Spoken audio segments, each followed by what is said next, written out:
എഴുത്തുകാരിയും അധ്യാപികയുമായ ഋതു കൃഷ്ണൻ രചിച്ച കെ.എം. കൃഷ്ണൻകുട്ടിയുടെ മകൾ എന്ന പുസ്തകത്തിന്റെ പ്രകാശന കർമ്മം എളനാട്ടിൽ നടന്നു. യുവർ പ്രദീപ് എം.എൽ.എ പ്രകാശന കർമ്മം നിർവഹിച്ചു.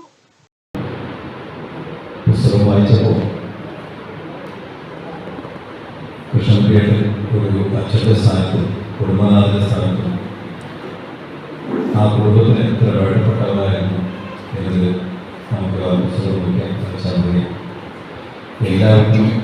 എല്ലാവരുടെയും അഭിപ്രായങ്ങൾ കൂടി നമുക്ക് ചിന്തിക്കുന്ന ഒരാളായിരുന്നു കൃഷ്ണൻകുട്ടിയിൽ നിന്ന് നമുക്ക് കൃത്യമായി മനസ്സിലാക്കാൻ കഴിയും. ആർക്ക് എന്ത് തരത്തിലും തർക്കമുണ്ടായിരുന്നു ആ തർക്കത്തിന് ഒറ്റ മറുപടി കൃഷ്ണൻകുട്ടിയിൽ പറഞ്ഞ ആ മറുപടി ഏതാണ് എന്ന് വളരെ കൃത്യമായി ഇത് ആ പുസ്തകത്തിൽ കൃത്യമായി എഴുതി. ഇവിടെ നമ്മളെ സംബന്ധിച്ച് ആ പുസ്തകം വായിക്കുമ്പോൾ ഒരു കുടുംബം അല്ലെങ്കിൽ കുടുംബത്തിൻ്റെ സ്നേഹം എത്രത്തോളം ആ കുടുംബത്തിൽ ഉണ്ടായിട്ടുണ്ട്, അതാണ് സ്നേഹം കൊണ്ടു നടക്കി അതിൻ്റെ കുടുംബനാഥൻ ആ കുടുംബത്തിൻ്റെ കുടുംബനാഥൻ എത്ര ക്ഷമയോടുകൂടി കൈകാര്യം ചെയ്തിട്ടുള്ളത് പരിപാടി നമുക്ക് കാണാൻ. ഇവിടെ തന്നെ ഈ പരിപാടി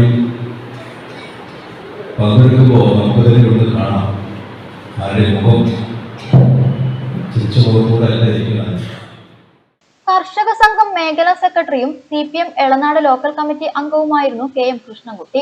കെ.എം. കൃഷ്ണൻകുട്ടിയുടെ 1ാം ചരമവാർഷിക ദിനത്തിലാണ് മകൾ ഋതു കൃഷ്ണയുടെ പുസ്തക പ്രകാശനം നടന്നത്. എളനാട് മിനി പുറക്കുളം ഓഡിറ്റോറിയത്തിൽ വെച്ച് യുവർ പ്രദീപ് എം.എൽ.എ പുസ്തക പ്രകാശനം നിർവഹിച്ചു.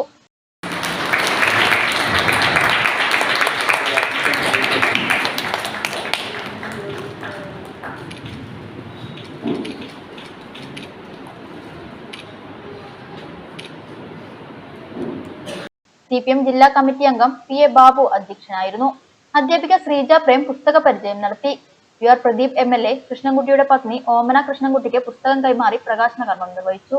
CPM ഏരിയ കമ്മിറ്റി അംഗങ്ങളായ EN Vasudevan, KC George, Thirumani ward അംഗം സജി, അധ്യാപിക Aisha Beevi, Darshana Srinivas, retired cooperative bank secretary Kushalakumaran, Indian air force ഉദ്യോഗസ്ഥൻ പ്രസാദ്, ഇന്ത്യൻ ആർമി റിട്ടയർഡ് ഉദ്യോഗസ്ഥൻ സുരേന്ദ്രൻ, മുകുന്ദൻ, KM അഭിമന്യു തുടങ്ങിയവർ സംസാരിച്ചു.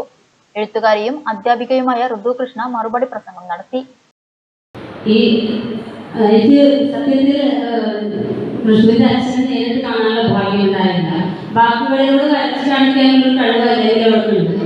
കുടുംബത്തിൽ എന്ത് കാര്യം നടക്കുമ്പോഴും എന്ത് ആഘോഷം നടക്കുമ്പോഴും അതൊക്കെ വീട്ടിലെ കാര്യങ്ങളെല്ലാം ഷെയർ ചെയ്യുമായിരുന്നു. അപ്പൊ അതിൽ വരച്ചു കാണിച്ച പലരും ഇപ്പൊ നേരിട്ട് വന്ന് സംസാരിച്ചപ്പോഴും അച്ഛനെ കാണാനുള്ള ഭാഗ്യം എനിക്ക് ഉണ്ടായിട്ടില്ല. അതെനിക്ക് വലിയ വേദനയാണ്. സന്തോഷമുള്ള അവസരത്തിലെല്ലാം ഞാൻ അവരുടെ വീട്ടിലേക്ക് കയറി ചെന്നത്. തീർത്തും ഈ പുസ്തകത്തിന്റെ അവതാരിക എഴുതാനായിട്ട് എന്നെ ഏൽപ്പിച്ചപ്പോൾ ഞാനത് വേണോ എന്ന് ചോദിച്ചു. മറ്റൊന്നുകൊണ്ടുമല്ല, കാരണം ഇതിൽ അവതാരിക എഴുതുമ്പോൾ കൂടുതൽ എനിക്ക് പുസ്തകത്തെ കുറിച്ചല്ല അവളെ കുറിച്ചായിരിക്കും കൂടുതൽ എഴുതാനുണ്ടാവുക. എഴുതി വന്നപ്പോൾ അങ്ങനെ തന്നെ ആവുകയും ചെയ്തു.